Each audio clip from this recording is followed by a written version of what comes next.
Welcome, everybody. Along with Chuck Davis, and I'm Lyle Stokes, and welcome to Catfish Weekly. Tonight we have Larry Muse on for a guest on our show. There's a couple of things I want to get started with first. First off, I want to talk about Whiskerware Apparel. Whiskerware Apparel is our title sponsor on the show, and Rob Clodfelder is so good to us and the catfishing industry.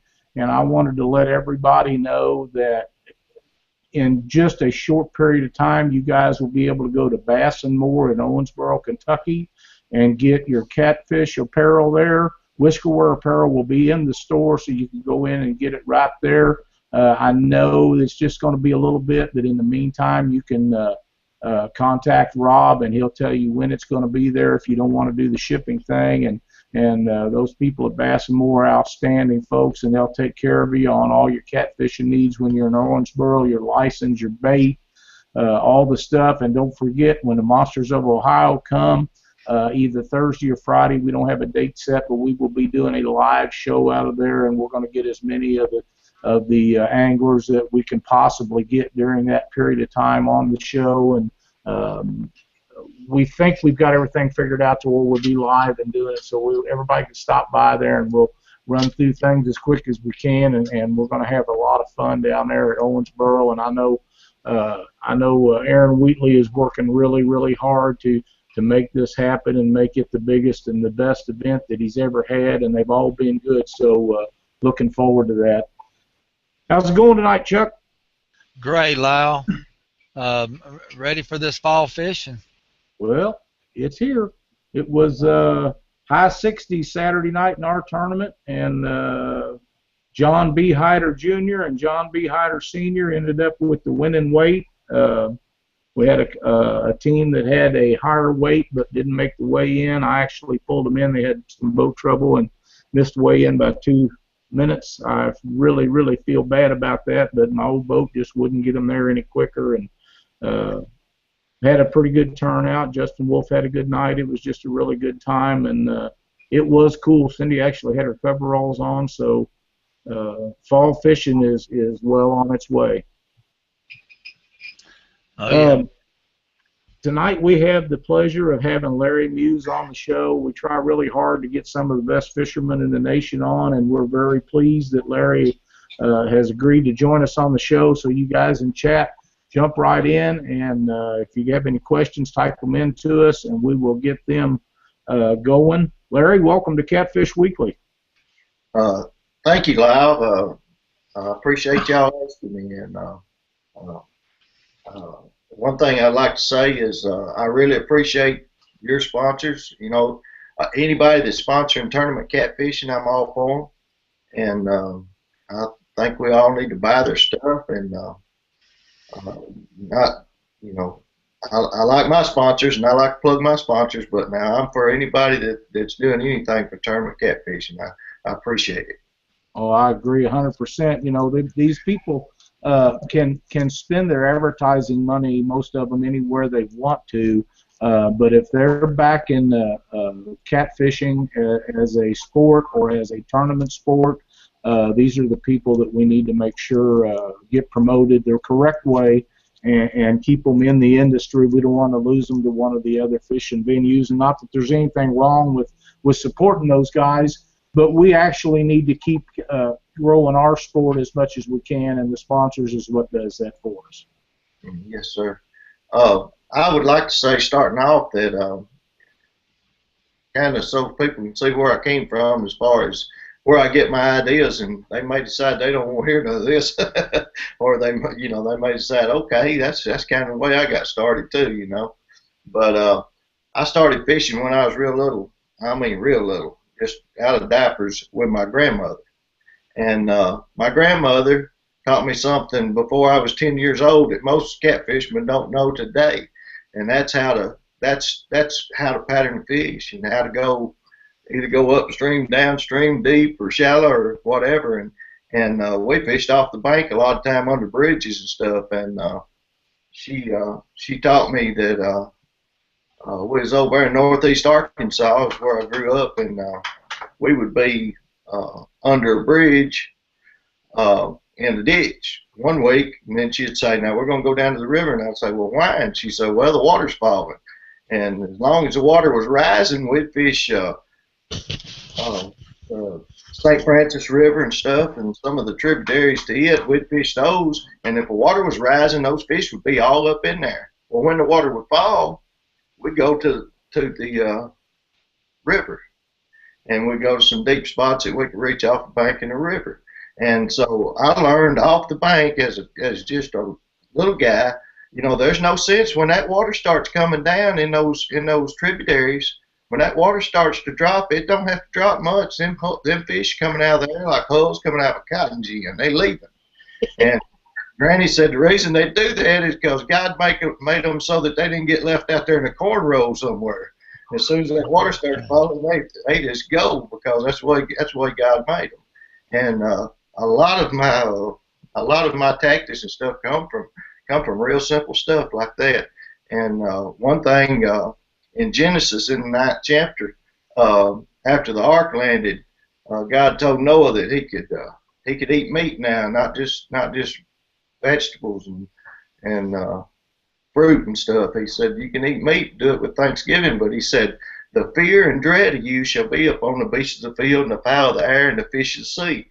And so those fish, they fear us and they dread us.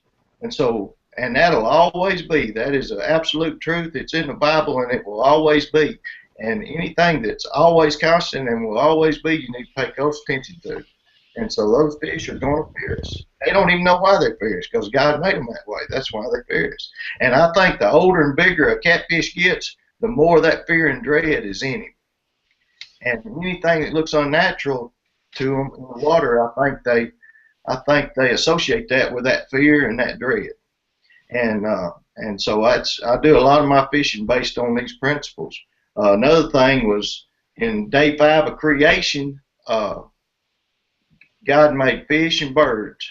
And if you want to see what fish are doing, if you want to know what the fish are doing, if you'll just watch the birds, they act a whole lot alike. If you walk around the back of your house and there's a whole bunch of sparrows around there, and you just barely come around the corner, well, if one of those sparrows sees you, they're all gone.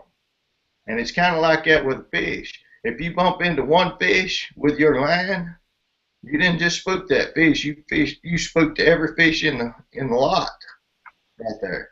And so, you know, I use that as one of my basic principles.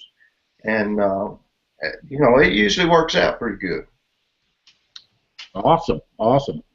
Well, Chuck, have you got a list of stuff for Larry tonight? Oh yeah, I got a good list. How's everything going, Larry? Just fine. Good to see you, Chuck. It's great to have you on. First, I want to give a big shout out and 2 thumbs up to Captain Ron Presley on all the coverage, exposure, and resource management he has been giving to our sport. Larry, I know he's included you in several of his articles.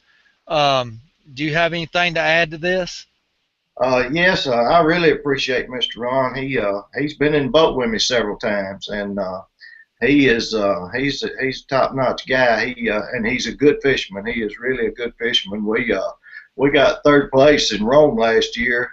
He fished with me as a senior partner, and we got 3rd place in Rome. He caught the first fish, and I was in the tight points race that year. This time I'm leading it pretty good, a little better. But then I was in a tight points race, and Ron caught the first fish, and I told him, I said, "Man, it wasn't all that big," but I said, "Man, that is nice." I said, "Man, that really looked nice coming in the boat." I think it was already about 11 o'clock before we caught the first fish, and we'd done tried everything else, and we'd resulted to dragging, and we started putting some in the boat. Then we ended up in 3rd place, but that was really a fun tournament, and it was the first one that Ron had ever fished, and we ended up 3rd place. So he was really tickled, and he's done some stuff.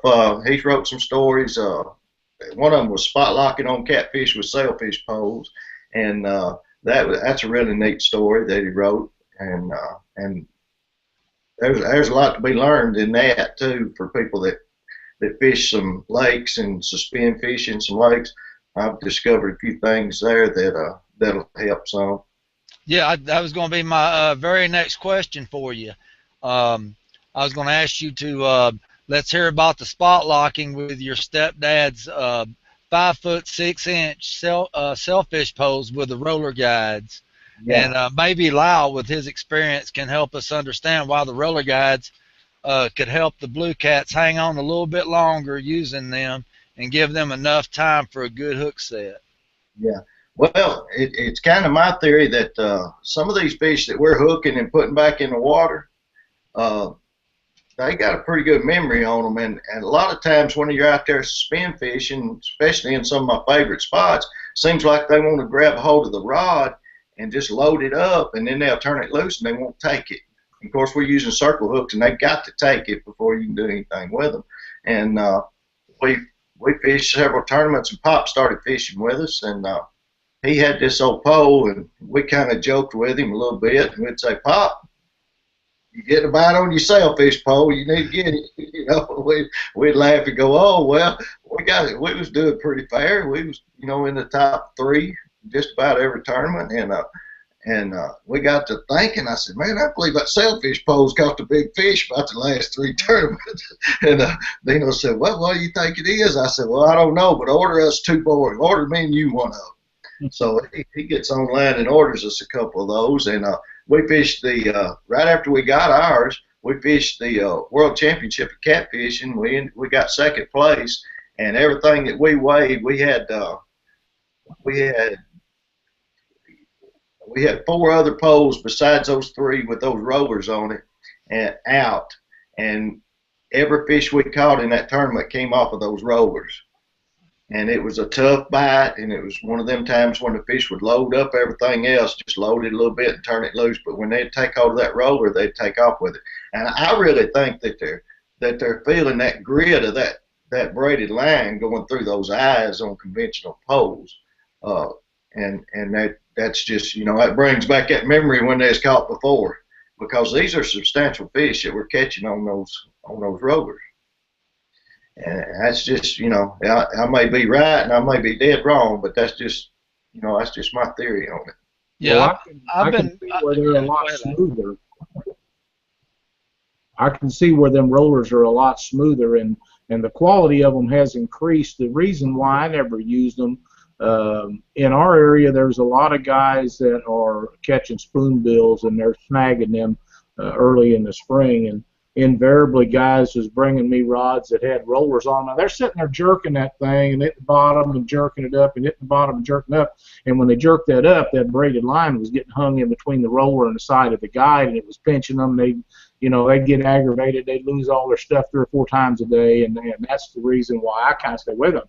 But now, after doing some research and checking on the new roller guides, they're far superior than what those old guides used to be. The tolerances are very close, and you, unless you're just using some really, really fine line, you're never going to have that happen now.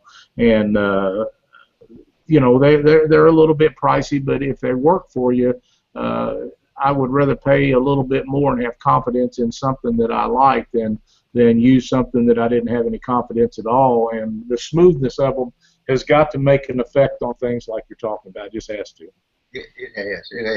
We fished. We got 2nd place at Clarksville, Tennessee 2 weeks ago. Jeff Dodd beat us by 1.2 pounds, and Jeff was bumping below the dam, and I was suspend fishing above. And any time that you can suspend fish and hang with Jeff Dodd and him with a bumping rod in his hand, you're doing it pretty right. And that day, we caught 17 fish that day, and 15 of them come off of those poles with the rollers. We had four other poles and 3 poles with rollers. So there's something to it. And another thing that I like to use the rollers on is whenever I'm dragging, because it drags so smooth. You know how your pole will set up there and just dodge back and forth, and it's working on that braid. I know you got good eyes and everything on your poles, but still, it's still working on it all day, just sitting there sawing on it. It's still got to have a little effect. Well, those rollers are just a whole lot easier on your line when you're dragging too. Well, when you're sitting there, any time that you have an abrasive, and even as smooth as braid line is, or monofilament, either one for that matter, they're very smooth, and the manufacturing process has got to the point where I don't possibly see how they could get any better, but I know eventually they'll improve them more than what they are now. But those lines are very smooth, and the guides that we use are stainless, and they're triple chrome plated, and that's very smooth. But still, when that line's running back and forth and back and forth and back and forth, I'm not sure that the abrasive has anything to do with it as much as the fact that it's heating up. Every time it goes back and forth, it creates friction in there, and anytime there's friction, there's heat, and the next thing you know, you got an issue. Yeah, that's right. Now, I really like those things. I mean, it was just a fluke when we discovered them, but it's been a go-to thing. Matter of fact, after that tournament in Clarksville, I think I'm gonna get a couple more. I don't know why those up. Heck yeah. You know, and Larry, I really believe that if you have confidence in that, it's as effective as anything in the world. Confidence in your equipment, in your bait, in your boat, in your partner is one of the most important things that you can possibly have in tournament catfishing. Oh yes, I agree. I agree 100%. We've got our duties. My brother fishes with me and my stepdad, and we've got it where we know what the other one's going to do, and I'm the captain. I lead the bunch, but now that's the hardest fishing guys you ever seen in your life, and one of the best bait cutters in the world. And I put my brother up against anybody cutting bait. You don't use an anchor anymore, so you're giving him a break on that, aren't you? That's right. He don't have to throw no anchor. We don't throw no anchor. And here before long, we ain't even gonna put the trouble motor out. We're gonna get us one that self deploys. All right. All right, Larry. While we're on the subject of rods, I was standing beside you when you went up on stage at the Monsters on the Ohio and received the Black Course rod that when your name was drawn in the 2014 tournament. Yeah. And when you come back down, you had that rod up in there and you was flicking it, and you said, I have a little something I'm working on Lake Wilson, and I believe this rod's going to be perfect. What's that you was working on, and how did that Black Course rod work out for that? It did good. I just wanted to check it up against there's some old rods that I used. What I caught my 101.5 pound fish on was a Berkeley glow stick, and that felt like it had about the same tip as that Berkeley, and I wanted to see how that rod do suspending, and it does great. It done real good. It done Awesome. real good. Okay. I've been waiting to see you at weigh-in and talk to you about the setup you've been using when you're dragging bait. Because I read that article about the Rome, Georgia tournament when you was dragging, and I've been dying to try it. You know, if you would you share the rig you use for the dragging? Because I know when I was down at Brushy Branch, me and Leanne stayed hung constantly, and if you was able to fish most of the day with minimum snags, I know you've got something going. Well, I don't think we lost a rig all day. We didn't hang up a time, and we drug quite a bit of that river. Yeah, I've got the rig right here. I'll show it to you. What this is, it's a piece of half-inch OD, flexible, clear rubber tubing. All right, I've got about 12 inches of it filled with birdshot. I plugged it with some, you can plug it with some dowel, you know, just cut you a piece of wooden dowel and silicone it in there or whatever you want to. I use some wire ties. And the reason I use the wire ties is because I can screw an eyelet in there, and that's the way you can screw an eyelet in the wood, but it stays in the wire tie a little better. And but this thing's about 30 inches long, and I've got about 12 to 14 inches, which is about 4 ounces of weight. All right, what this thing does, I don't know if you can see it or not. I think you can. I'm looking at the monitor there where I can see, but this thing's going to lay like this. Well, this part up here, this high part right here, it's got air in it. I've trapped air in there. So it's going to set just like that, okay?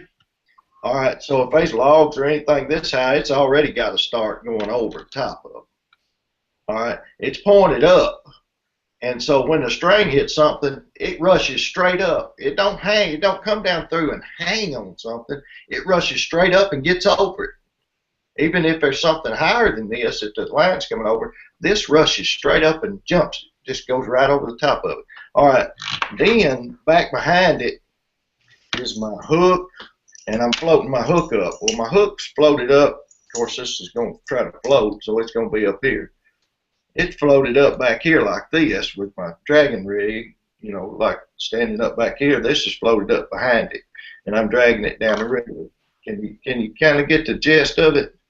Okay. Yes. What I stopped this with, I don't know if you can see this or not, but what I stopped this floater with, where I can adjust it how far I want to keep it away from my hook, is called a Carolina Keeper. Have you ever used one of those? No, but I've seen them. Yeah, you just take and squeeze this with a pair of pliers, and it's got looks like a little slit in it. It's just a solid piece of plastic, and you squeeze it, and it makes a little round hole in it. You run your line through it, and you turn it loose, and it grips that line good. I'm talking about real good. And you just slide that on there, and that way you can adjust, you know, if you want it a little further from your bait or a little closer to your bait, where you want your floater. And I do put a swivel in the middle, so if I got a bait that's spinning, it don't end up tangling up the rest of my rig, whatever. And this thing's about, well, 4.5, 5 feet long. Is that from? Do you use a three-way or do you use Carolina rig? Yes, I got one of these Bass Pro Shop. It's in the Offshore Angler book. I think it's a 1/0 three-way swivel. It looks like a barrel swivel with the eye of another barrel swivel shoved through it. It's what it looks like. I don't know if you can see that or not. Oh yeah, I see it. But that's what it looks like. That's an awesome three-way rig, because this thing can go all the way around and it can spin. But I always do put this extra bead swivel in the middle too. Even my bumping rigs are like that. It keeps your line from getting tangled up really bad and kinking and all when the current's spinning your bait and everything. That's right. And I always run a lot of people run their lead leader the same length as their hook leader. Well, I don't do that, because you'll all be bumping for 30 minutes down through there, and your lead's right in your bait, you know, and that's no good. I run my lead leader about half the length of my hook leader. That way, if it does twist up or something, I've still got the option of catching a fish. It's not messed up so bad that I can't catch a fish. You know, my lead's still back from it some. Okay. Do you think your that tube, especially when the bite's really tough, and and the fish are hanging close to structure and stuff, do you think that tube bumping around and stuff kind of gets them waking up and saying something's going on and stuff like that? Do you think that helps get them ready before the bait gets there? It may do it. I think this thing basically just streaks the mud. I think it just streaks the mud in the bottom. I'm sure it don't seem to bother the fish. It don't seem to bother them at all. And it just kind of streaks the mud like a eel or something taking off. And Right. I think it looks fairly natural to them, because I've had some 40 and 50 pounders just jerk that 240 Pro Cat sideways, catch that back rod on the corner and just about turn the boat around with this thing. Oh yeah, we was dragging a couple of weeks ago for my first time on Gunnersville. I've been practicing on the Coosa, and we got a pretty good hit, on some good roller coaster bottom, and I've never in my life seen a rod get hit like that. I mean, it was just something about it, that I guess that bait must have came over one of those humps and, probably fell down in the hole a little bit, and he just snatched it. And the guy I was fishing with, Cody, he goes, "Man, I can't believe you didn't set your drag." And he got up and he wrapped his hand around my drag, and he couldn't even pull it off of the reel. That's how tight the drag was, and that fish was just ripping it off of there like I didn't even have it set. Yeah, yeah. I mean, he just nailed it. I'm like, man, if they're hitting it like that, it's something I want to do because it's got to look very natural, the most natural it can look. You know, when you're dragging that bait down through there like that. Yeah, and I really don't know why they hit it so hard with it moving like that, but they flat do. Of course, you got some momentum going the other way too, but um, they seem like they're real aggressive on it like that. Even when they're not biting good, you can be suspend fishing and it not being good at all, and then start dragging and they hit it hard when it's moving like that. Right. I've talked to a lot of guys that you know, do a lot of dragging and everything, and ask them when they come down the Wheeler and you know these pretty big waters that get some really nice rollers on them when the wind's blowing, and you know that's it. They say that's when they have their best days, and they get really excited when they get out there dragging, knowing that that they're gonna have them big swells and stuff. And some of these guys have very small boats, like Casey Tutro and them. You know, when they come down, if it's big swells, they love it, and they said that the you know the more swells, the better fishing they get dragging that bottom. That's right. It's time to drag when that water gets tough like that. When the water gets choppy, bad choppy, it's time to drag because if you're trying to spin, your baits are jumping up and down. They don't look natural because just the top 2 or 3 feet of that water is all that's moving. Everything else down there is still, and them fish, them big fish, know better. Know that bait ain't supposed to be jumping up and down. I've come up with a floater that's about 5 foot long that I'll release that piece of information later on. I need to do a little bit more research on it. But I've got a floater that don't jump up and down in the current, and I really just hadn't had time to get out and try it out real good yet. But I think it's going to make a difference. But these boys that's dragging and catching these fish, that they love those windy days because that puts the suspending man out of it. He's going to have to do something different. He can't just go suspend on hold. And there's a lot of folks that's their only trick. And if that's your only trick, when that wind gets up, you're just done. Yeah, I've been there. Um, yeah, that's why you know getting out and practicing this dragging and getting these techniques down. You know, so you can be ready for any situation and you know be able to adjust. You know, because most time you know the couple of days before a tournament's perfect conditions for me, and then the day of the tournament, you know, I'm totally out of my element, and you know the days like that are the days where I know where I've got to get on my game and you know get out there and do what these other guys are doing. That's right. That's right. You gotta come up with something. If you're not catching fish, man, you got to do something different. That's right. Larry, Rob Clodfelder has a question. He'd like to know if you have a preferred speed to drag bait. Do you have a targeted speed that you try to drag your bait? Boy, he's getting personal now.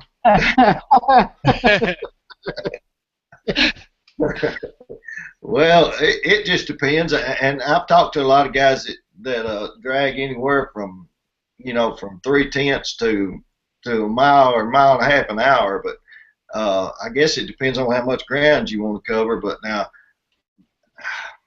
it kind of varies a little bit with the conditions. But now I love about 5/10.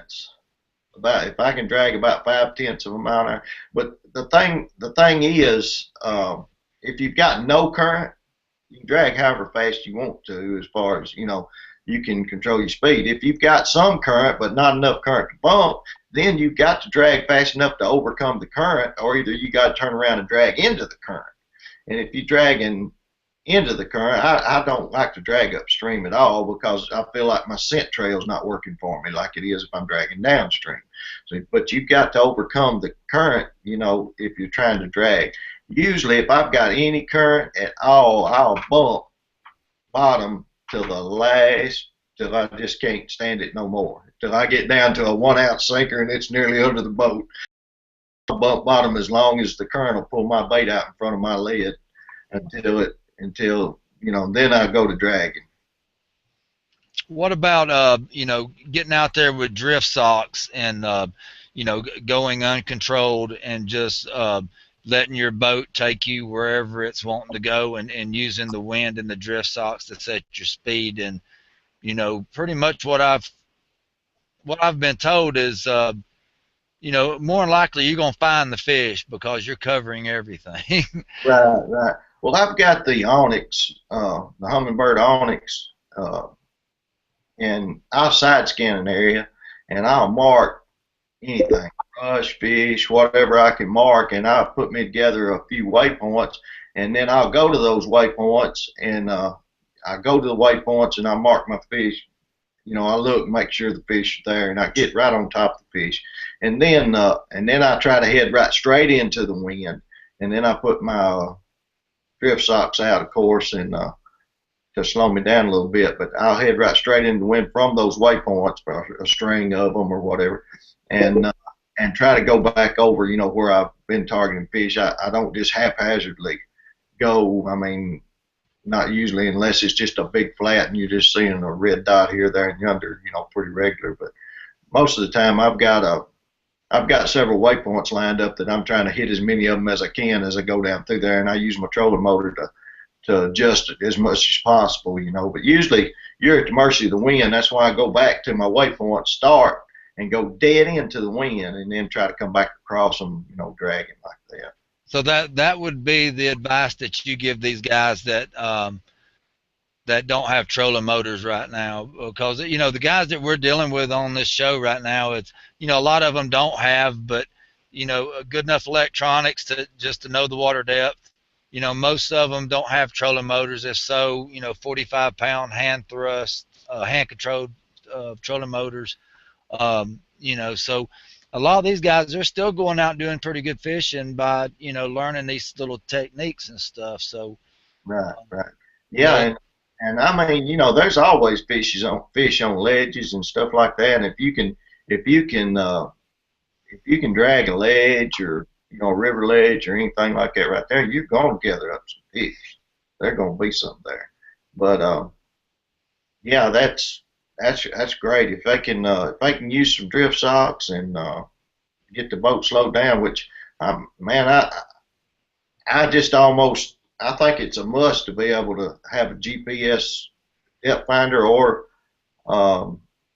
something, or trolling motor or something, so you can tell exactly how fast you're actually going, because that speed is pretty critical. Yeah, Humminbird came out with the Helix now, and they got a Helix 5, and getting one of those loaded with side image and everything's only $500. But they've got it to where you can buy it with every different type of option. You can get the GPS only. You can get the GPS with the 2D for like $299, and I mean they're just marvelous units for somebody who needs something to go out and just start busting some fish with. Oh yeah, I recommend those, because I had a unit something like that back when I first started fishing a few tournaments and stuff, and that's what I had. I had a I can't even remember the number of it, but it was a Humminbird, and it had the quad transducer, and it was just almost a prototype of your side imaging. Just wasn't nearly as good, but you could actually tell whether they were more fish on one side of you or the other side with that quad transducer. And man, I done real well with that suspend fishing, just by looking and saying, well, I need to move out a little bit. It looks like there's more fish out than there are in. Move out a little bit and stay in the fish. And yeah, those units you're talking about right there, they're way ahead of that, and they're not much less than what we got. Just the screen's a little bit smaller. It's about the only thing. And I like the real expensive units, got a lot more megapixels, and things are a little clearer. But now a 50-pound catfish, you can see. Mm-hmm. Oh yeah. Jason Malone's got a question for you. Do you have a preferred depth in the river? Yeah, I do. This is a secret right here. I probably ought not tell, but I'm going to anyway, because if we don't tell these folks some stuff, I love telling people stuff, man, because they'll come to me in a tournament and they'll say, man, I tried that and it worked. It really worked. And when I go to a place, new place or whatever, when I go to a place, I go to the deepest water I can find. First thing I do is go to the deepest water I can find, and then I work my way out from there, especially if a river's been falling. Or, like in fall conditions like now, starting to cool down and stuff, I'm going the deepest hole I can find, and I'll work out from there. Is there places like where tributaries come out? Do you like those type of creek openings on the river channel and stuff like that? Is that stuff that you really eyeball and focus on, especially when you're out pre-fishing and you're trying to find where those fish are? I do occasionally. That's a big seller for anchor fishermen. And when I used to anchor some, I anchored a lot in mouth creeks and stuff like that. Now that I locate fish a little different and fish a little different, I don't target the mouth of creeks and smaller rivers coming in as much as I used to. I don't, because most of the time the water is shallower there because it's deposits that come into the river right there. Now, when it deposits there and right above it, to where right above it, it falls back off. Now, that's always a serious spot. But I'm always looking for a drop off any kind, But I don't really, not anymore. Not like I used to. I've got to where I cover spotted structure. I'm a firm believer if you can find wood. Jeff Dodd would kill me for saying this. But if you can find wood in that Mississippi River, you can catch a catfish. If you can mark wood on your side imaging, there's going to be a catfish bite just about every time. Jason Malone said, when you say deep, how deep are you calling deep? The Ohio has holes 100 foot. Yeah. I hadn't seen any of those. I probably just hadn't fished the right stretch. I love to be at least 40 feet of water. I just hardly ever get any less than 40 feet of water. I fish deep. I thought me and Jeff was fishing one day and we was in 25 foot of water, and I said, man, I don't like this. I don't like it none. I said, we need to move. He said, how come? I said, because I can almost see my swivel. We're trying to buck bottom, and I can almost see my swivel, man. So even when the bite gets tough, like during the beginning of a heavy front, when the so-called lockjaw's happening, and you really got to bump them off of that structure and get them to bite. Do you still prefer deep water then? I do. You just try to hit the structure harder? And it don't always pay off. I get it handed to me sometime by folks fishing shallower water, but I'll stay deep. Day in, day out, I'll stay deep more than not. Yeah, I've always said if I get these fronts figured out, I got it whooped, because I always pre-fish good, and for some reason a front always hits the day before the tournament, and it just does it to me every time. And most time I just don't fish a tournament so the other guys can catch some fish. Yeah. Oh boy. Well, I like tough conditions. I do better under tough conditions. The tougher conditions, the higher up I'm going to finish. It seems like, when we get to a place that when it's bad, I usually come out there with some fish. Yeah, we seen that at the Monsters of the Ohio. That was very impressive. Just just having 5 fish. And then the weight y'all brought in. Right there, shows that, you did your homework, and you know what them fish are doing. Yeah. Well, the first time I fished that stretch of water was when I won the first time I was ever on that stretch of water. I won the Sea Art tournament down there, and I Google Earth that and set a waypoint in my driveway in Corinth, Mississippi. And we went to it, and sure enough, popped a 5-pounder and a 25-pounder, and said, "Yep, they right where I thought they'd be." And we came back, went down there, and cleaned up. All right, Lyle, I'll let you ask him for a while because I could sit here and pick his brain all night. Well, that's pretty impressive that you could pick your spot out like that and go right there and start putting fish in a boat. It really is. And I think most of us use Google Earth or Navionics or some kind of thing to kind of pick our spots, but to go right to the spot you mark and put a 5 and a 25 in a boat, that's pretty impressive right there. Yeah, it was them days for sure. Absolutely, absolutely. You know, you go to a lot of these tournaments and you know all the guys, and we've had some of them on the show and different things, and you and I talked a little bit about this before, but I'm interested in knowing if you have got something you can share with us about some of the guys that you know personally, Jeff Dodd or Larry and Daryl and Massengill. Yeah, some of the guys that you know, there's got to be some stories here. Yeah, I fished a few times with Jeff. Now, Massengills, I hadn't fished with them much. Never have I really been in the boat with them fishing. I fished several tournaments that they fish at and different things.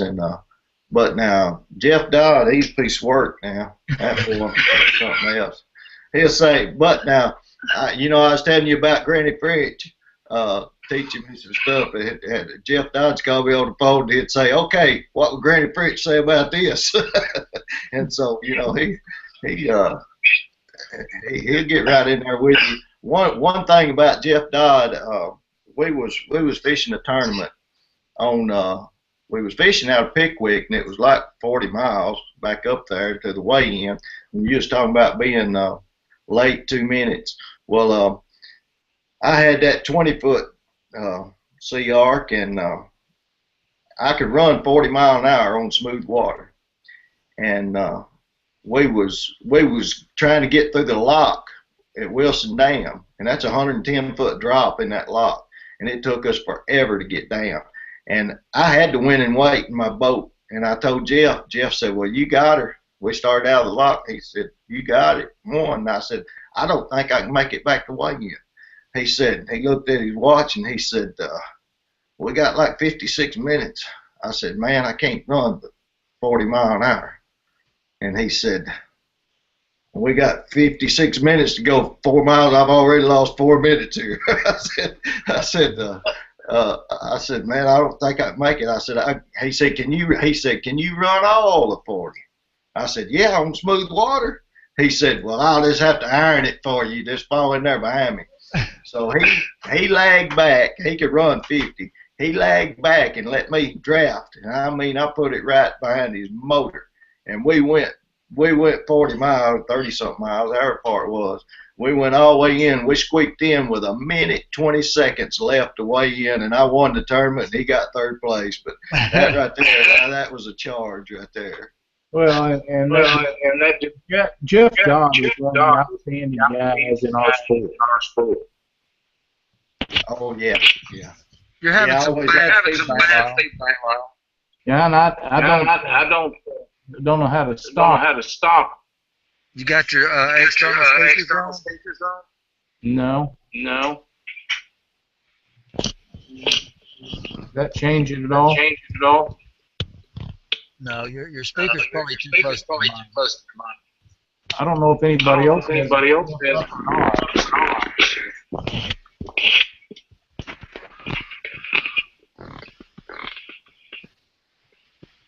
Because all my stuff's turned down. You got headphones?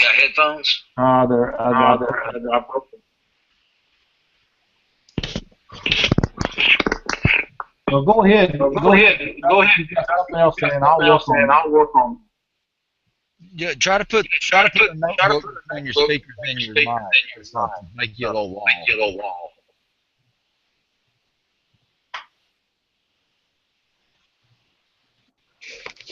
Did that change anything? Not much. Not much.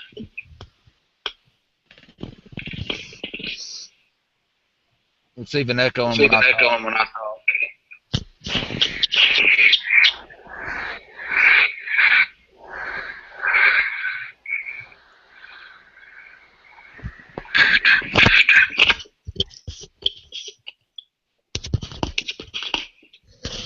Hi, Larry. I heard I that. heard that. Where, No. at the Wilton tournament, Wilton tournament. a lot of guys Guys got caught in the caught lock in and the didn't lock make it back to weigh-in. Was you in on that? Yep. The very next year we was about 2 minutes late. So sometimes it works, sometimes it don't.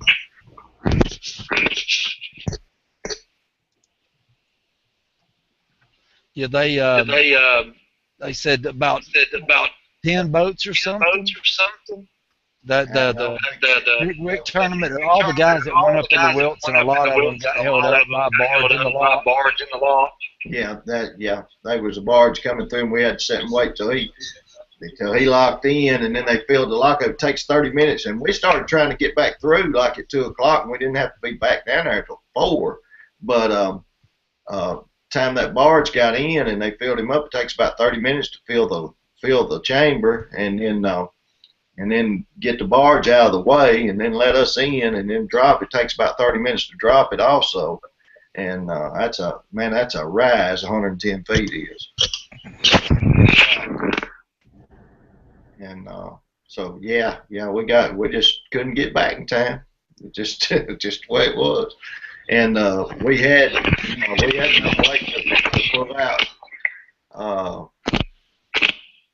first, second, and third place. And when we got back, the ones that fished there close, I think third place was like 15 pounds or something, because we didn't.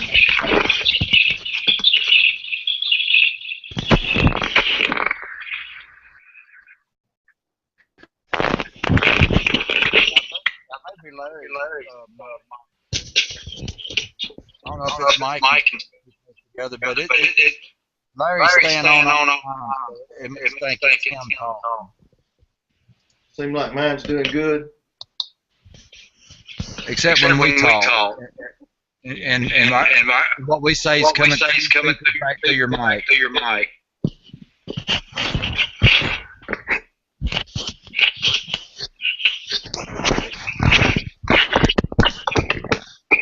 Is there something I need to do?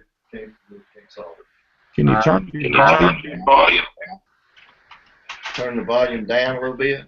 Yeah, it wasn't doing it at first. No, it wasn't.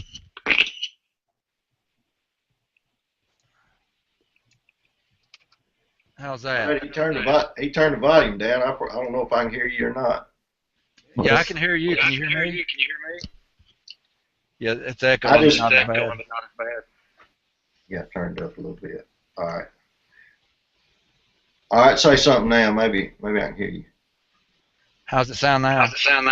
Yeah, that's great right there. Is that better? It's echoing a little bit.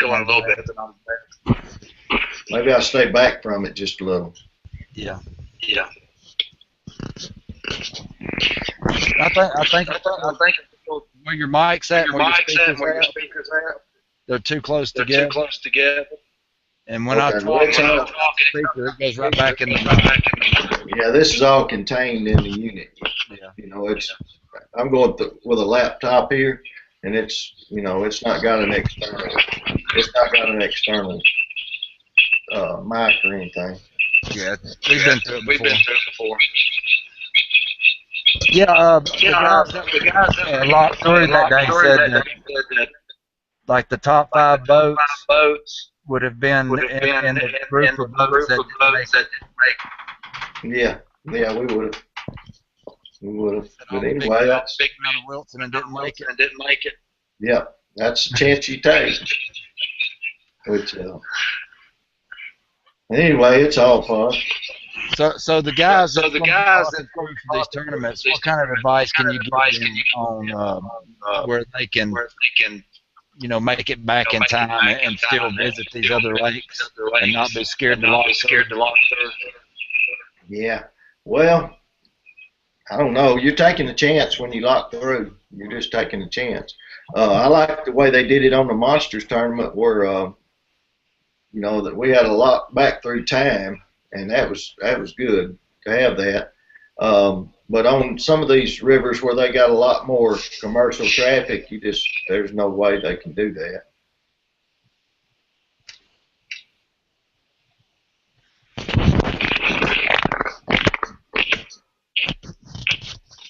So that just plays into your game plan, whether you can make it back on time or the guys that's going to Wilson or to the next lake up.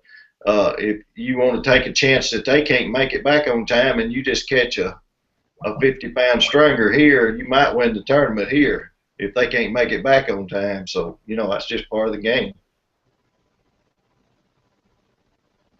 Well, those things happen. You just got to take it with the bad. We're running an hour, not just under an hour. If you have any of your response to thank or anything, go ahead. Okay. Yeah, I would like to say something about Bass Pro Shop. They've been a sponsor for a long, long time. Ken Freeman Outdoors, Bass Pro Big Cat Quest, Daiichi hooks. That's some of the greatest hooks in the world. I mean, I wouldn't take nothing for my Daiichi hooks. Abu Garcia or Pure Fishing. I'm a select angler at Pure Fishing, and they've been great. Any issue, they took good care of it, and I mean, I've got some superior gear there in Abu Garcia stuff, and Driftmaster rod holders. They take good care of me, and I like my Driftmaster rod holders, and like I said, anybody that's helping anybody, not just my sponsors, but anybody that is helping promote tournament catfishing, I'm all for you, and I appreciate you. And I know B&M Rods is starting to get into the catfish market, and I wanted to plug them. They got several teams out there on the trails, and that's great. You know, competition. That's what makes things grow. And I really appreciate folks that think enough of catfishing to invest some money and effort into it. But yeah, that's true. Every kid is a great thing for. Well, Larry, thank you for being on the show tonight. We really appreciate time and spending with. All right. Well, I sure appreciate y'all inviting me, and I thank y'all for what y'all do, and y'all hang in there and keep it going, and we'll keep these guys fishing and give them enough information that they can get out there and win one every now and then. That's what keeps us going. That's exactly right. Well, Chuck, do you like to discuss tonight? No, I'm good. Got some stuff. It's been great having you. I hope we can have you on again. All right. Well, if you don't have anything else, I think I'm good for the night. And with that, we'll call it an evening. Thanks again to Larry Muse for being on the show. I want to remind everybody that next Monday night, we won't have him on video, but we'll have John Jameson on the show with us. He's agreed to come on, and I think that will make a really, really good show. So look forward to seeing everybody next Monday night. Till then, thanks for watching Catfish Weekly. All right, guys. See you next week.